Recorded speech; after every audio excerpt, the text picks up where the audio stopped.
இனி flight ticket book பண்றது ரொம்ப ஈஸி. அதுவும் டைரக்ட் ஏர்லைன் பிரைஸ்ல 20 ஆண்டுகளுக்கும் மேலாக புதுவை மக்களின் பேராதரவு பெற்ற உங்கள் சக்தி சேனலின் மற்றும் ஒரு அங்கம் சக்தி ஏர் ஏஜென்சி. நம்ம சக்தி ஏர் ஏஜென்சிஸ் B2B பேசிஸ்ல உங்களுக்கு டிக்கெட் புக் பண்ணி தராங்க. சோ உலகத்துல நீங்க எந்த மூலைக்கு வேணாலும் போகலாம், அதுவும் சரியான பிரைஸ்ல. France, London, Singapore, Malaysia, Dubai, America, Australia போன்ற உலகின் அனைத்து நாடுகளுக்கும் இன்டர்நேஷனல் டிக்கெட் மட்டுமல்லாமல் இந்தியாவிற்குள் நீங்கள் எங்கு வேணாலும் சென்று வர டொமஸ்டிக் ஏர்லைன் டிக்கெட்டும் நாங்கள் புக் செய்து தருகிறோம். Paris to Chennai, Chennai to பாரிஸ்க்கு ஃபிளைட் டிக்கெட் லோ ஃபேர்ல எங்களிடம் கிடைக்கும். ஒரு கால் பண்ணா போதும், உடனடியாக இன்டர்நேஷனல் மற்றும் டொமஸ்டிக் ஃபிளைட் டிக்கெட் புக்கிங் செய்து தருகிறோம். வேறு யாராலும் தர முடியாத மிக குறைந்த கட்டணம், நிறைவான சேவை. Fly around the world at cheapest price.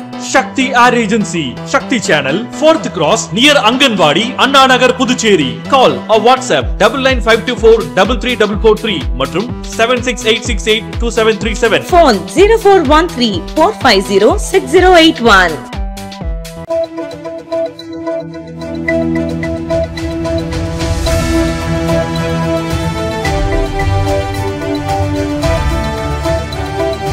வணக்கம். சக்தி சேனலின் புதுவையின் இன்றைய நிகழ்வுகள். அரியாங்குப்பம் தொகுதி மாணவர்கள் சென்டாக்கில் விண்ணப்பிக்க தனது சொந்த செலவில் இலவச உதவி மையத்தை திறந்து அதிமுக பொருளாளர் ரவி பாண்டுரங்கன் திறந்து வைத்தார். புதுச்சேரி மாநில அதிமுக பொருளாளர் ரவி பாண்டுரங்கன் அரியாங்குப்பம் தொகுதியில் பல்வேறு நலத்திட்ட உதவிகளை வழங்கி வருகிறார். இந்நிலையில் அரியாங்குப்பம் தொகுதியில் +2 முடித்து சென்டாக்கில் உயர்கல்விக்கு விண்ணப்பிக்கும் மாணவர்களுக்கு உதவ முடிவெடுத்து அரியாங்குப்பத்தில் உள்ள அதிமுக அலுவலகத்தில் இலவச விண்ணப்ப உதவி மையத்தை திறந்துள்ளார்.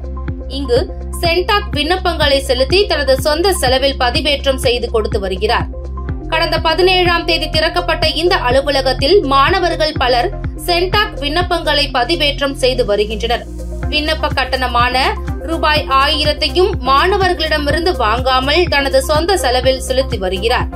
மாணவர்கள் விண்ணப்பத்தை பதிவிறக்கம் செய்து அந்த நகலையும் ரவி பாண்டுரங்கன் மாணவர்களிடம் வழங்கினார். இந்நிகழ்ச்சியில் தொகுதி செயலாளர் ராஜா உட்பட பலர் கலந்து கொண்டனர். புதுச்சேரியில் இணைய வழி மூலம் 5 பேரிடம் ரூபாய் 4,78,000 மோசடி செய்த கும்பலை சைபர் கிரைம் போலீசார் தேடி வருகின்றனர்.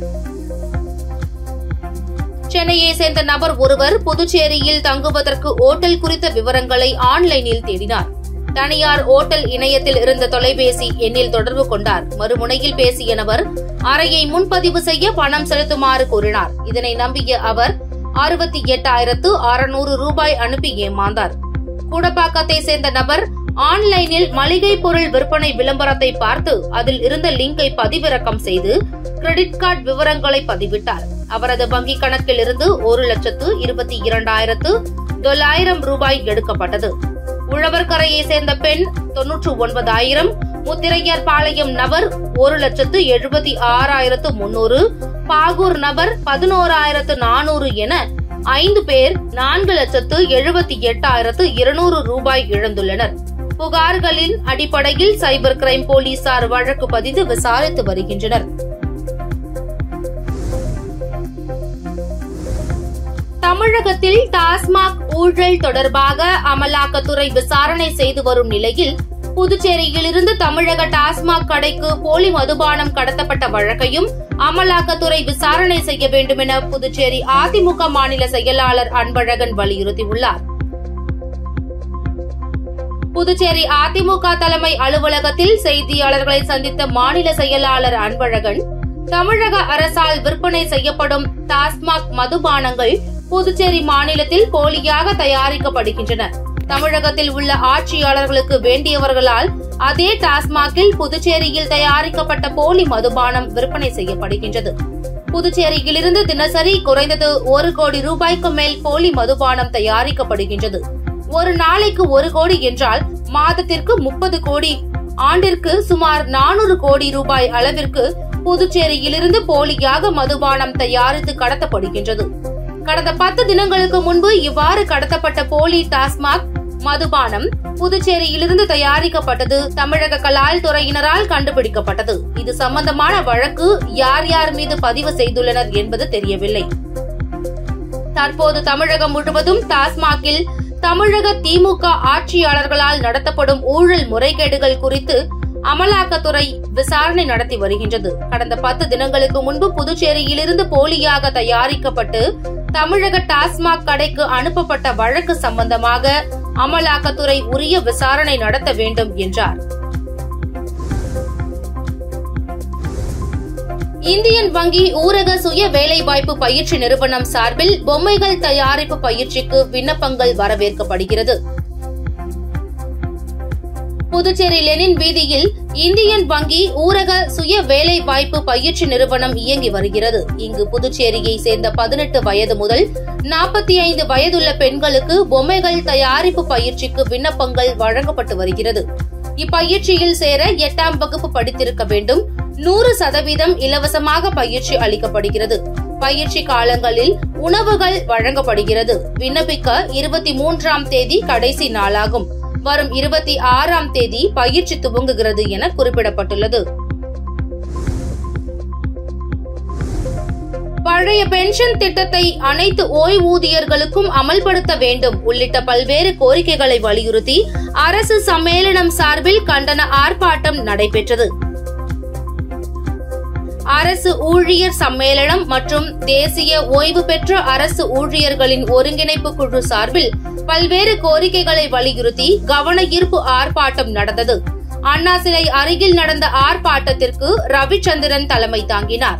முனுசாமி, நடராசன், சண்முகம், பிரேமதாசன், ராதாகிருஷ்ணன் ஆகியோர் முன்னிலை வகித்தனர்.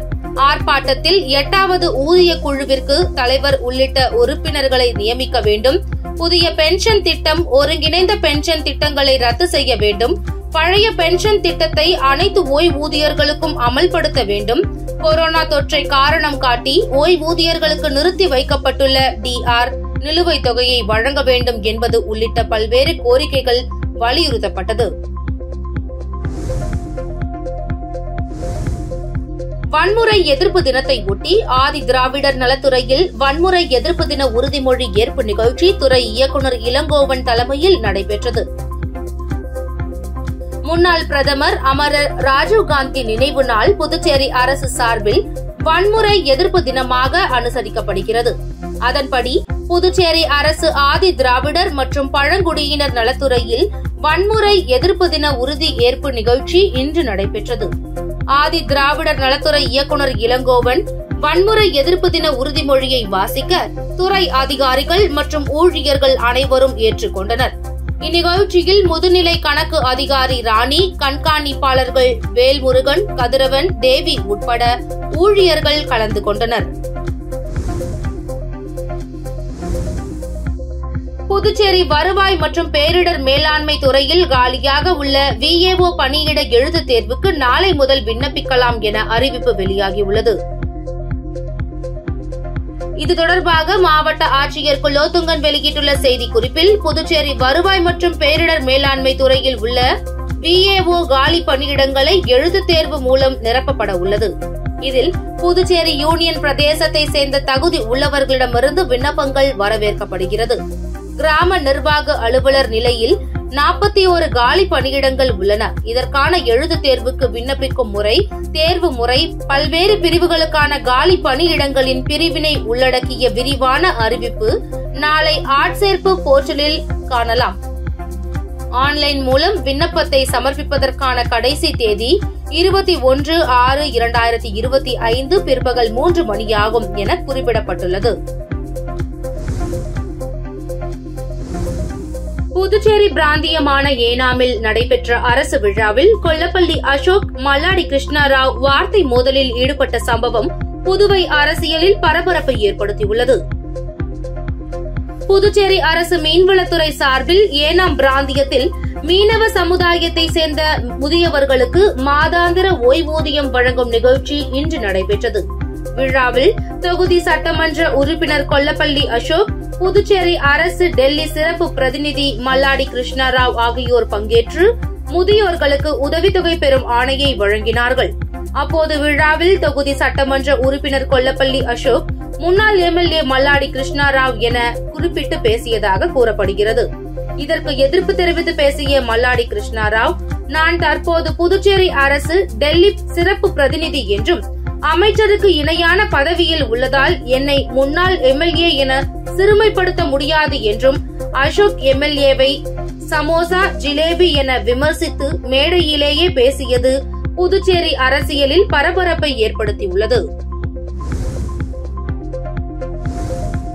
புதுச்சேரி தோட்டக்கலைத்துறை திட்டத்தில் 100% மானியம் பெறும் பயனாளிகள் பட்டியலில் ஆட்சேபனை இருந்தால் தெரிவிக்க அறிவுறுத்தப்பட்டுள்ளது. தோட்டக்கலைத்துறை இணை வேளாண் இயக்குநர் சண்முகவேலு விடுத்துள்ள செய்திக்குறிப்பில், புதுச்சேரி அரசு வேளாண் மற்றும் விவசாயிகள் நலத்துறை கூடுதல் வேளாண் இயக்குநர் தோட்டக்கலை அலுவலகம் மூலம் 2024-25 ஆண்டிற்கான ஒருங்கிணைந்த தோட்டக்கலை திட்டத்தின் என் வீடு என் நலம் உட்கூறின் கீழ் தோட்டக்கலை தொகுப்பு 100% மானியத்தில் பெறக்கோரி விண்ணப்பித்திருந்த குழுக்களின் உறுப்பினர் பயனாளிகளின் விவரங்கள் கடந்த 19ஆம் தேதி முதல் வருகின்ற 28ஆம் தேதி வரை சமுதாய தணிக்கைக்காக புதுச்சேரியில் உள்ள சம்பந்தப்பட்ட உழவர் உதவியகங்களின் அறிவிப்பு பலகையில் பயனாளிகளின் பார்வைக்காக வைக்கப்பட்டுள்ளது. இப்பட்டியலில் ஆட்சேபனை இருப்பின் வரும் 28ஆம் தேதிக்குள் புதுச்சேரி தாவரவியல் பூங்காவில் உள்ள கூடுதல் வேளாண் இயக்குநர் தோட்டக்கலை அலுவலகத்தில் எழுத்துப்பூர்வமாக தெரிவிக்குமாறு கேட்டுக் கொள்ளப்படுகிறது என குறிப்பிடப்பட்டுள்ளது. முன்னாள் பிரதமர் ராஜீவ்காந்தியின் நினைவு தினம் இன்று அனுசரிக்கப்படுகிறது. அவரது திருவுருவ சிலைக்கு புதுச்சேரி முதலமைச்சர் ரங்கசாமி மாலை அணிவித்து மரியாதை செலுத்தினார்.